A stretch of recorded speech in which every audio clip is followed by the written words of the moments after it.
not even underlying, but about the prejudice of what they encountered. This would have been right after the 50s, probably. The civil rights movement was strong, still they're enduring a lot of prejudice and things, and that it was kind of heartbreaking to me to see from the blacks' viewpoint what was going on in their lives, and it's still going on somehow. The young man was falsely accused, and at the end of the book, he was still falsely accused. So, anyway, that's my point right now. So kind of like a struggle at first to get into, and heartbreaking, and yeah. I felt like with the church service and some of that, it was a little bit. I thought, oh, this is like blasphemy, the way that he was describing his view of the church and God. And I think he had some bad experiences, but there throughout the book there was some referrals that I know that he knew the Bible, from some of his statements. Mm-hmm. Yeah. Mm. Other thoughts, initial reactions? How was it getting into the book and starting it? Well, slow to begin with, but then I got into it and really liked it. I thought he's a great writer. Mm-hmm. Barb, what did you think? I have to quote Ralph Ellison, another fine Black writer, who said that, quote, "There is something wild in the beauty of Baldwin's sentences and the cool of his tone, something improbable too, this meeting of Henry James, the Bible, and Harlem." Nice. Mm. That was interesting. And Baldwin himself spoke to Hugh Herbert in The Guardian upon the release of Beale Street in 1974. He said about his work that every poet is an optimist, but on the way to that optimism, you have to reach a certain level of despair to deal with your life at all. Mm. Barb, could you say that again? Every poet is an poet. optimist, but by the way to that optimism, you have to reach a certain level of despair to deal with your life at all. Mm. And that's deep. That's deep. Yes. I enjoyed some of his sentences, much less the storyline. Right. That let me think, where is the one about Saturday? Saturday afternoon is like a cloud hanging over. It's like waiting for a storm to break. Mm-hmm. And he continues on with Sunday and going to church and the calm and peacefulness of that. But just he's an amazing writer. Mm-hmm. I really kind of appreciate not just the story, which was a tough story, but it was an optimistic story after all at the end. And it taught me some facts that I was not unaware of or was unaware of. And I appreciated the book. I wouldn't want to read it again, though I have read it the second time today, just to refresh my mind. Mm-hmm. But anyway, that's enough from Barb.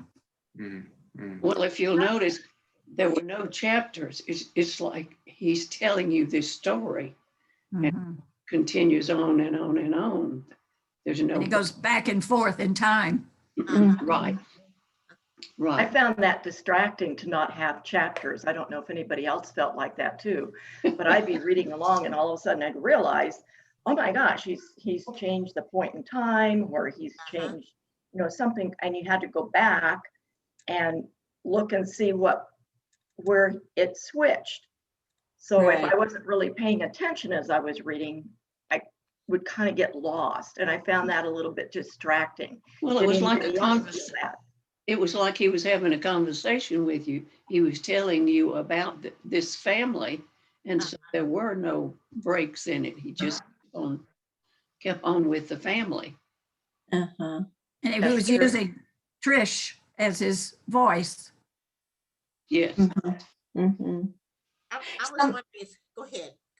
Sometimes when you're reading a book with short chapters, you just read to the end of the chapter and you feel like you're finished. But with this book, I felt like that since there weren't any chapters, I just kept reading. And I would find that a long time had gone by and I just couldn't put it down because there weren't any chapters. And I was just, Yeah, I found myself reading it very quickly too because of that. Yeah, there was no break point. And I thought that it sort of ended kind of in stasis too. Like I thought we're dropped into their life and we go back and forth in time. And then in the end, like it doesn't end with him, being released, with Fonnie being released from jail. He's still in prison and like I don't know, is her baby born or is it on the way? It's just kind of like I think the it's in book the just ends in process the of middle being of things. Fact that there was no end. Can you hear me okay? I'm in a big room. Yes. The fact that there was no ending was kind of frustrating to me. This is a fiction novel. I like a beginning, middle, and end. I mean, I really enjoyed a very powerful book. And He's muffled. We can't understand him. Can you not? They can't understand. Can you hear me? Or Let me repeat back what I heard just for everyone, and then you can correct me if I misrepresent. But you found that the fact that there wasn't like an ending a little bit frustrating. You enjoy with a fiction novel that there's like a beginning, a middle, and an end, and this one didn't have that. Okay, and then could you pick there? I mean, I really enjoyed the book, and as I said, the characters are very sympathetic, and there was love and affection between the two characters, as well as families themselves, or within one family particularly. But the ending kind of frustrated me. I don't know how other people feel about reading a book without the ending, and you have to project your own ending into the story itself. Yeah. So, and sorry, could you tell me your name, sir? My name is Herb. Bert. So, Herb. I'm in Montrose. Nice to meet you. So he's saying that he found the characters sympathetic and it moving, like the reading about the love that affected this family, like Tish's family, and found it a very powerful story.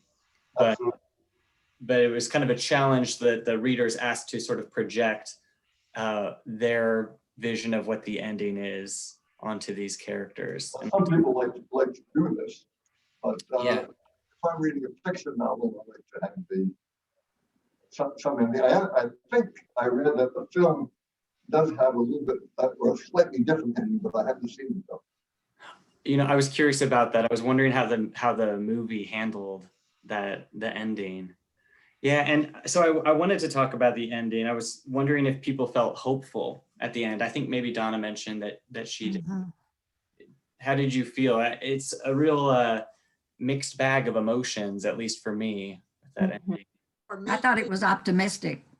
And Barb, I may have a different feeling on that. The optimism part to me was how the family loved each other and how they worked together and would do anything to try to help each other through that. The one family, the Rivers family, Tish's family, but the other family was not so, and it had a bad ending for her father, for Fonnie's father. But I know I read a review by Oates, I think her name was, and she said it was optimistic. Make it optimistic, I think, if you think in your mind that he is going to get out of jail sometime. But we read about so many and see so many Black people that have been falsely accused and remain in prison for years and years before they ever get out. So for me, that wasn't very optimistic at the end. I don't know. Maybe I'm not looking at it the right way. I'm not Well, sure. if you, as I reread it today, he was out of jail and doing his sculpture work. The baby was crying, it had been born, and they had already gotten the bail.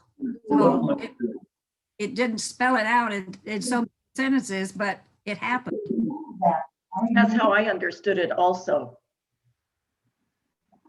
What did you say? Where did that come from? I didn't read anything like that. Hmm. Yeah, it's kind of, I thought it was kind of ambiguous because I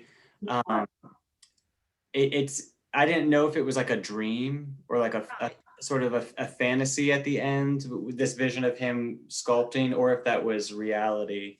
And the way that I read it, it was a dream. I'm not sure who's, like, probably, I mean, Dishes, I guess. I read it as fantasy also. I thought it was fantasy. You know, it's kind of interesting. I only see, I wonder what the Black reaction was to, what the Afro-American reaction was to the novel.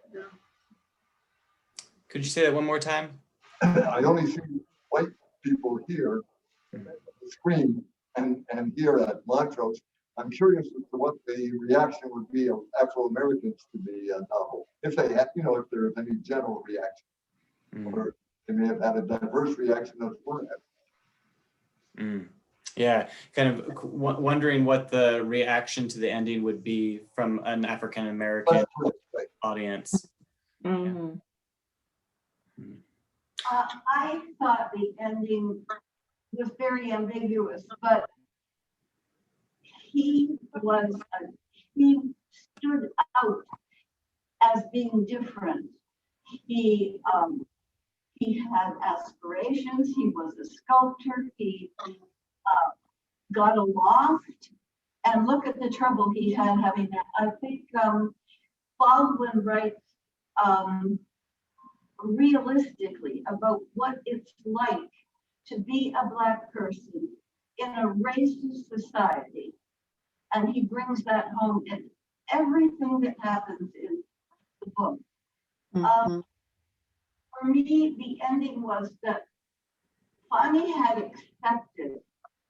He had accepted, just like the rest of his life, blocked everywhere. Whatever he tried to do, he couldn't even rent a lot. And in the end, he was accepted. I feel that the ending, if it had ended in a where everything was happy, the baby was born, he was sculpting and living in this, it would have been unrealistic. In fact, it would have been Deus Ex Machina. Would have been unrealistic if the baby was born and he was out of jail. That was, the ending had to be that way for me. That's the only way it could have ended, given the story. What she was saying. Yeah, I hear that. Donna, did you hear that? No, I'm trying to figure it out. So, and ma'am, could you tell me what your name is? Was it Lois? So Lois is saying that Fonny is such an exceptional young man, especially in his neighborhood. And we get so much of that from Tish, where all of these young men that she sees are, oh wait, hold on. I think I even marked it. It's something about like the garbage dump. Yeah, Fonny had found something he could do that he wanted to do, and this saved him from the death that was waiting to overtake the children of our age.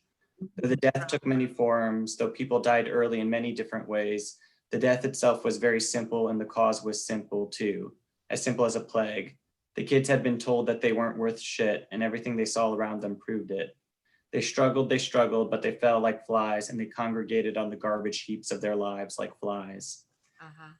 Oh, that was early on. That was like page 36 in my copy. But so she's saying that Fonny escapes that. He's a sculptor. He's gonna get married. He's gonna have raise a child. He has a loft apartment, and yet, with all that going for him, he is still arrested, put in jail, because he lives in such a racist society. So, and used the term that he had found his center, and that was what was saving him. Mm. And I think that was with that sculpture and all of that.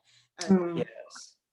Yes, and sorry, go ahead, Michael. I'm just trying to recap it with everything that I heard Lois say, and then so Baldwin brings us home, and the whole book is about this racist society and how Fonny, despite all of his gifts, is not able to escape the wheels of this racist society, and the ending is ambiguous, and that's the only way it could have ended in her experience, as an ambiguous ending, and it couldn't just be a happy ending because it went against everything that the book had been saying about society.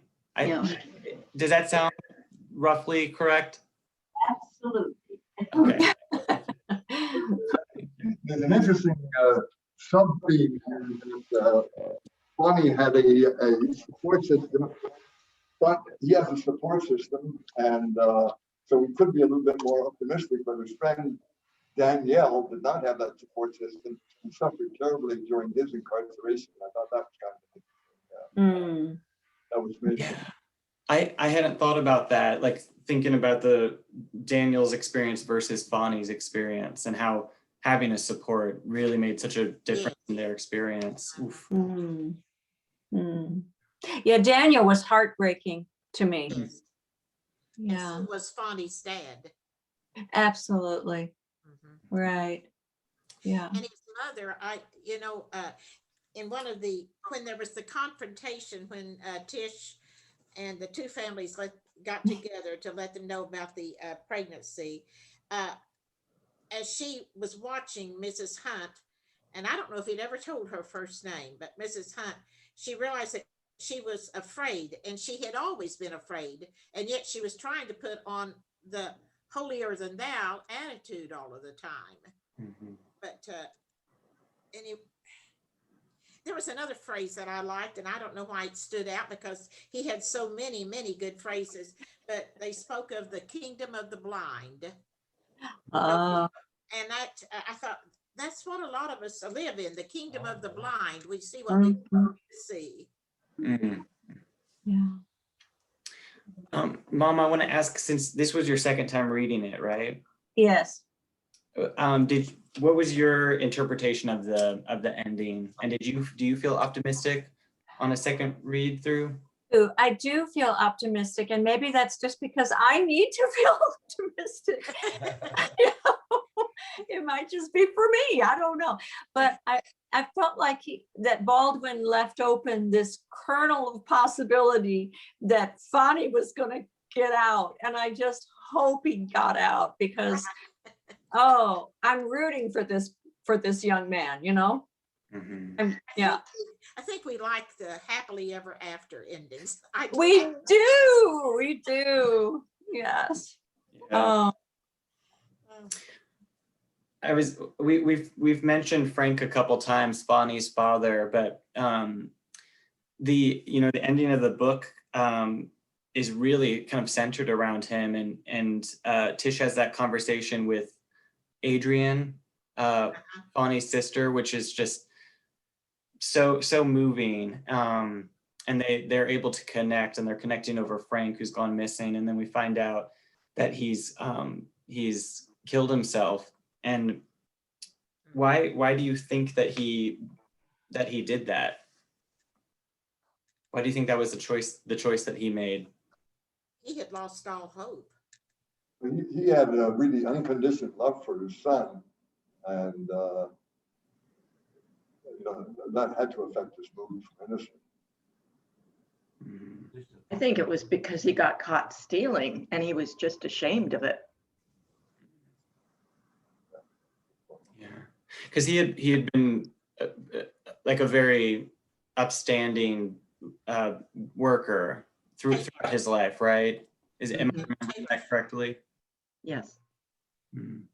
So it was kind of driven to desperation, a desperate act, and then he was caught, and then he loved his son so much and kind of felt like he had failed him. At least that's, yeah, kind of how I was reading that. Mm-hmm. Yeah, that was a real sad. This is Brady. I was just going to weigh in on that too. I think, yeah, it was after all that they had tried to do. And I think the one sort of maybe anchor in his life was Fonnie, right? Like the one person he loved the most and who loved him unconditionally in that family. And then I think to get to that point and to probably felt like you've exhausted all that you can do to help your son. And he probably was hopeless at that point, right? And didn't have the optimism that we got to have perhaps at the end of the book. And, you know, it was probably, that's the point that he got to. What other, he probably couldn't face life thinking that he'd done everything he could and couldn't protect his son. And he lost his job and his income. He had no way to get to put up bail for his son. Right. Yeah. That's a hard end. It's hard It is. that book. Yeah. Well, I know I read one review where it said that Fonnie was out on a parole and Tish was having her baby, but I didn't get that myself from reading the end of the book. So I don't know where, but that's what some of the reviews said. So I must have missed it somewhere. I reread it today down there at the last, and I still couldn't quite. So I'm kind of thinking it was a dream going on, like he had dreamed earlier when he was sculpting, and then that he was doing that. So I don't know.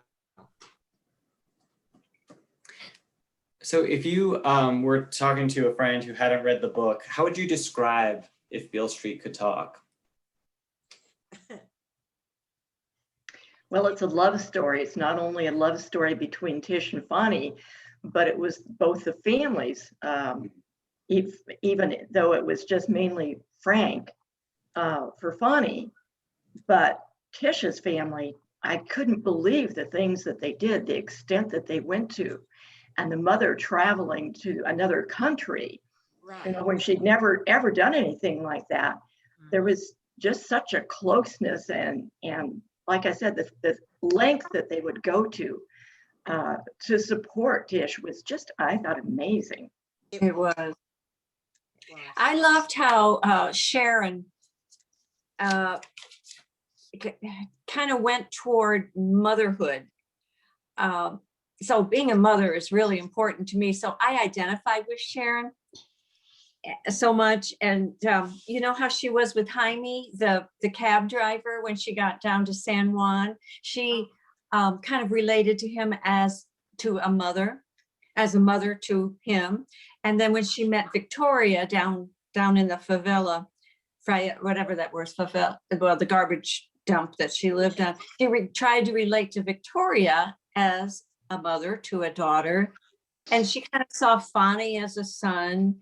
And it's like that was how she operated in life, was to call upon her motherhood and her mothering instincts to help her cope and to help people around her do the right thing. Yeah. You know, it was really eye-opening for her when she got to that, however you say, favela, and saw they were much poorer there than what she was. Yes. Yes. Poverty there. Yes. And I really appreciate the way she acted when Tish announced to her that she was pregnant, unmarried, and instead of chewing her out, she loved her and had her lie down and gave her something to drink and just encouraged the family. Mm-hmm. And there was an interesting family dynamic there as the story progressed. Both Joseph, was that his name, and Sharon seemed to become stronger and stronger figures rather than decompensating or anything of that nature. So I kind of enjoyed that part of it also. Mm-hmm. See that strength that developed as the story progressed. Yeah, I loved that too. Seeing like the characters of her mother and father, Sharon and Joseph, becomes stronger and more important to the story. And I just thought Sharon was such a hero, such a rock star. Such a rock star. Were you all surprised that Tish always referred to Sharon and Joseph rather than mother and father? I mean, you knew who they were, but she said she didn't say my mother and my father. She said Sharon did this and Sharon did that. Joseph did this. You know, most writers I think would not refer to their parents by their given names rather than, I don't know. I would think I would write my mother went to Puerto Rico for me, you know. Yeah. I think part of it was in sort of Baldwin's genius in writing too, or the way he was, the perspective, even though it was sort of told in first person, it wasn't always, because there were times that Tish told the story where she wasn't actually physically there. Like when Sharon went to Puerto Rico, right? And so I think, you know, in some ways, just the narrative and the way he chose to tell the story, it almost always wasn't that important who was telling it, and never really that clear, right? So maybe that was part of why he did write it where she was referring to her parents as Sharon and Joseph, right? Like the perspective wasn't always necessarily told from her firsthand experience, like usually when you write in the first person it is. So, but I just thought that was interesting too, because again, you know, it was told as if somebody was experiencing it directly, but she didn't go with Sharon to Puerto Rico. So yeah, and I think the format of the story helps with that too, because it's, you know, it all just kind of flows, because we talked to, you know, there's no chapter breaks. It's kind of lyrical almost. Yeah, I like that too, Brady. He has a great way with words. Yes. Yeah. If I was telling somebody else about the book, whether to read it or not, I'd say you've got to have an openness, and you've got to realize that this is a different culture than what we live in. We privileged whites, you know, and I'm putting that in quotation marks. I don't like this white privilege, you know, and it's kind of eye-opening to me about that, you know. If I was talking to somebody, I was thinking about this, about my hair getting all messed up. That's what I would say. In that, they would say my hair got all effed up, instead of, you know, they just use that word quite frequently. And I've never used that word, you know. I don't think that most of us talk that way, but that's the way they did. And I don't know if that's the way that James Baldwin always talked, or if he was, but I think that group of people did, and it wasn't to be bad. It wasn't to be bad people, you know. I don't know. That was just their terminology. I feel like we're so lucky to have James Baldwin and his body of writing to give us a view into this other culture, Donna, that you're talking about, because how else would we know, right? Right. And it just makes me want to read so much more of Baldwin. I've about 3 of his books, but I want to read more. That was the first one I've ever read of his. But 2 of our sons have told us that he was a great writer. And Well, and I quote from Stacia Brown writing in a review that he found that Beale Street belonged to a collection of literature that seeks to humanize Black through their relationships with parents, lovers, siblings, and children, and that it swan dives from optimism to bleakness and rises from the ash of dashed hopes.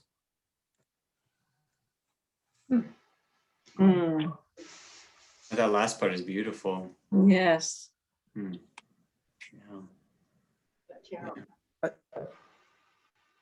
don't want to talk too much, but I was going to say too about how to describe it to somebody. I think it is in a lot of ways a very classical love story, right? And it's the kind of story you expect, in our sort of fairy tale world, the way you tell things, there's two people who love each other, they encounter an obstacle and then they get over, they try to overcome that obstacle, and then you always hope for the happy ending. And I think in Baldwin's telling, it's a very, very classic love story, between people and with the families.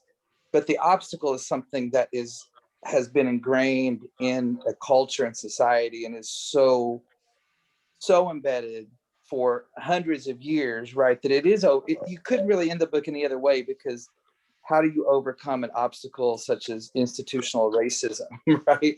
And that way of a whole system that is built against you, right? And so it was sort of, he left it as almost optimistically as you can, given the state of our nation, especially then. So to leave it where you don't know, what happened to Fonnie was what would happen to most Black men who were in that situation, right? So again, it's a very classic love story, but with a huge obstacle. And I just love the way he sort of used that to tell the story of what it is like for people of color in the United States.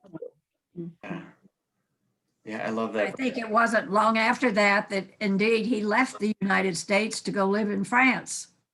Yeah. Uh-huh. Yeah. Yeah, actually, I think he left quite a bit before then, because I believe didn't he die in 1975, which was just a few years after this? 3 years after, yeah. Yeah, so he was already in France. Uh-huh. Yeah. When he wrote this book, he was in France? Yeah. Yeah. Interesting. Yeah. I was wondering what you all thought of Tish's descriptions of the city, of New York City. Oh. Like I had never quite read about New York City in this way. Did she refer to it as the Sahara Desert, or was that? That was jail. Oh, okay. Yeah. I remember. What did she say about New York City, Mike? It was close to hell and had the meanest cops. Wait, Donna, can you read that again? Well, I've written, I think on pages 6 and 7 or something. It was close to hell, had the meanest cops. I just kind of jotted those words down. Is that the city or I think in New York City. Harlem? Yeah, that I think that's what I was thinking of, Donna. That was that section. It's it was like the meanest city and had the worst cops, and then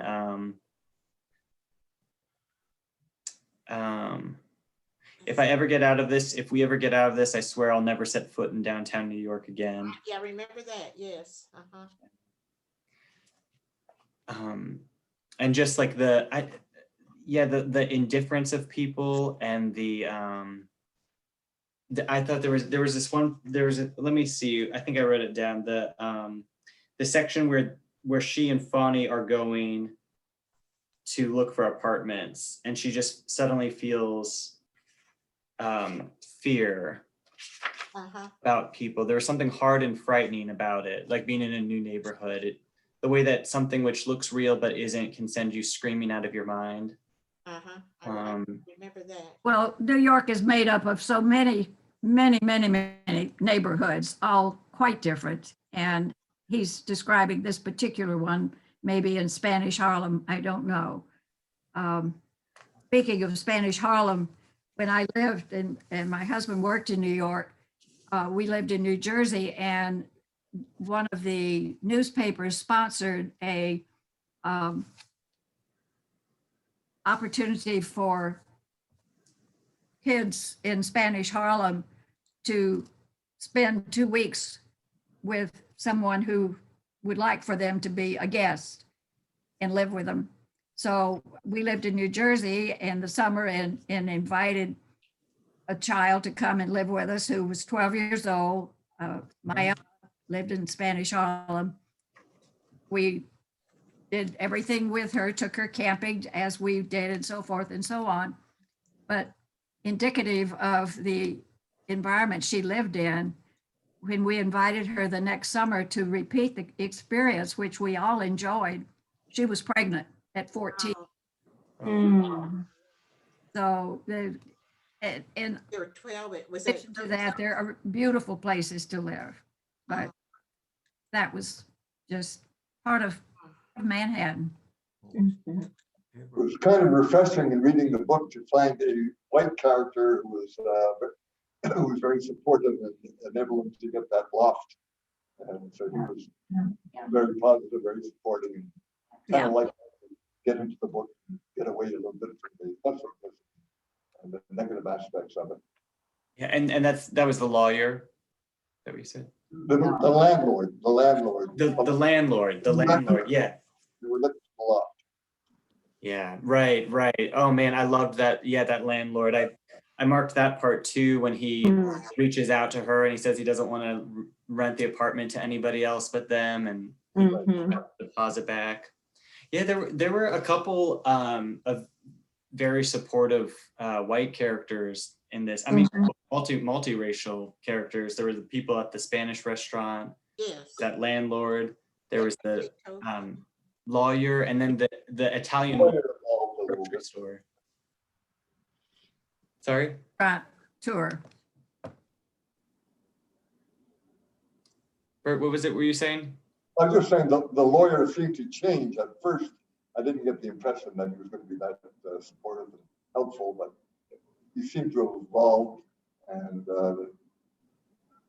became a very helpful person. Mm-hmm. Yeah, the lawyer did seem to evolve, Mhm. to change.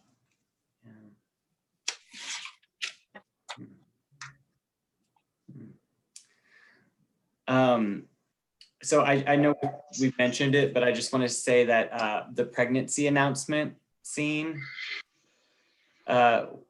between with the families when they brought in Bonnie's family, specifically his mother and his sisters. I don't think I'd ever read a pregnancy announcement scene quite like that. And I just kept going, whoa, oh, whoa.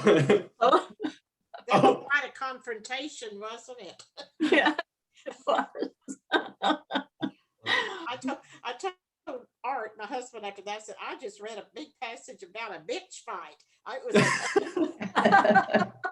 really was. Uh-huh.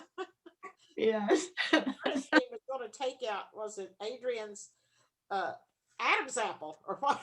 There was a lot of other stuff said. Yeah. Been on for 3 or 4 pages. Yeah. The conflict was very direct. Yes. Yeah.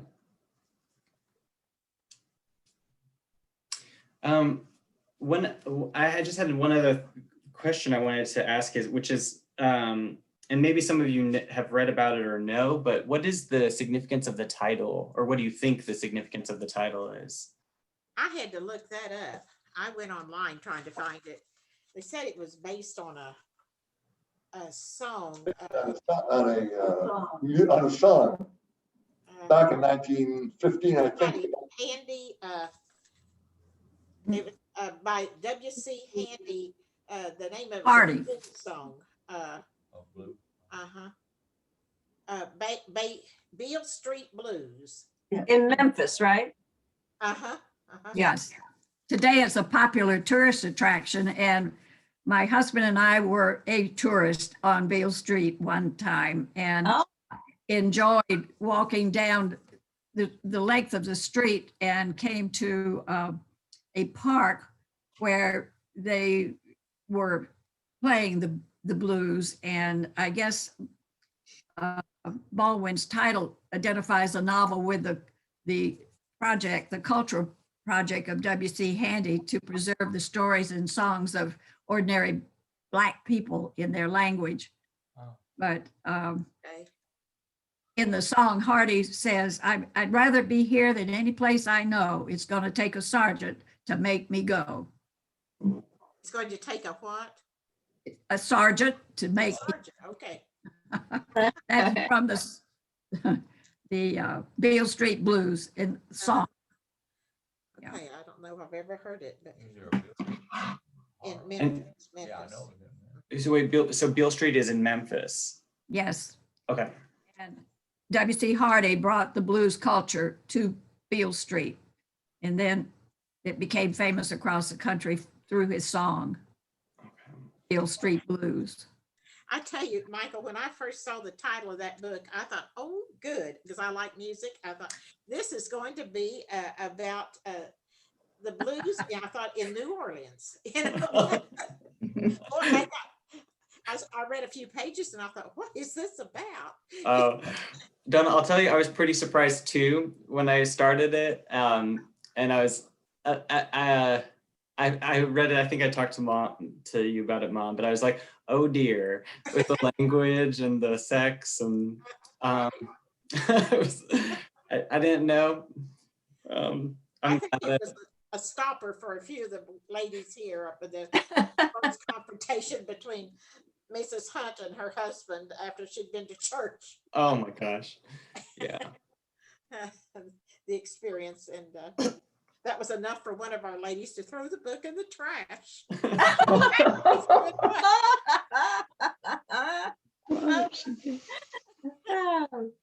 Nobody got to retrieve it.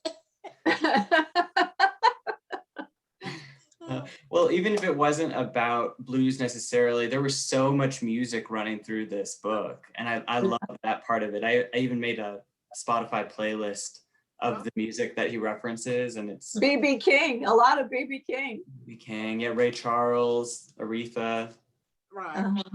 Billie Holiday. Yeah, it's really great. Musical.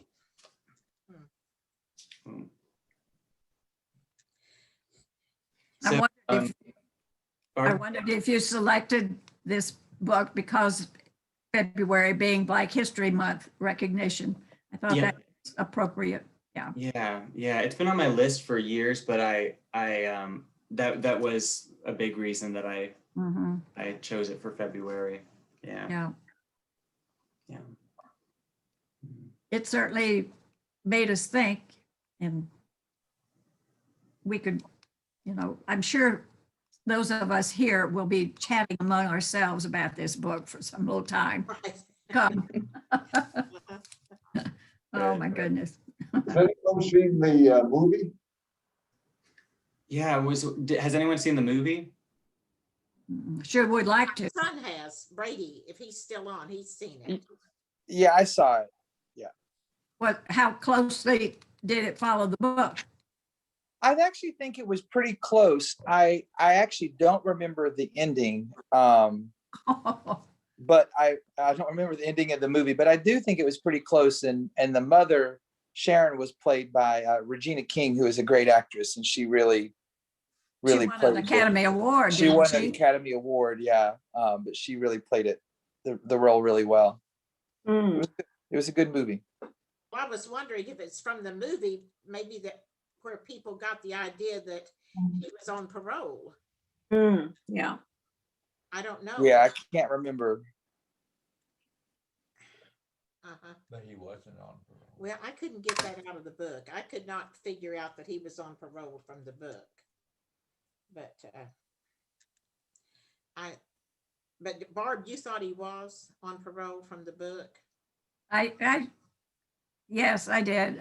I took it that way. Maybe I'm just an optimist, but it made me feel good to think that, all right, he's doing his thing and they have the baby and there's hope. Right. The fact that it could have been a dream is, yes, that's quite possible. It's just something I didn't think of.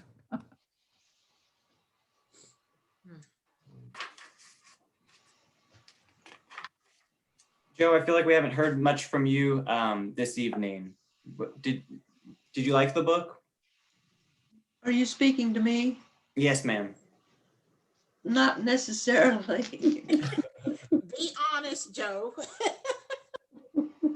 I read most of it and the ending, and I like something that's more uplifting and less language.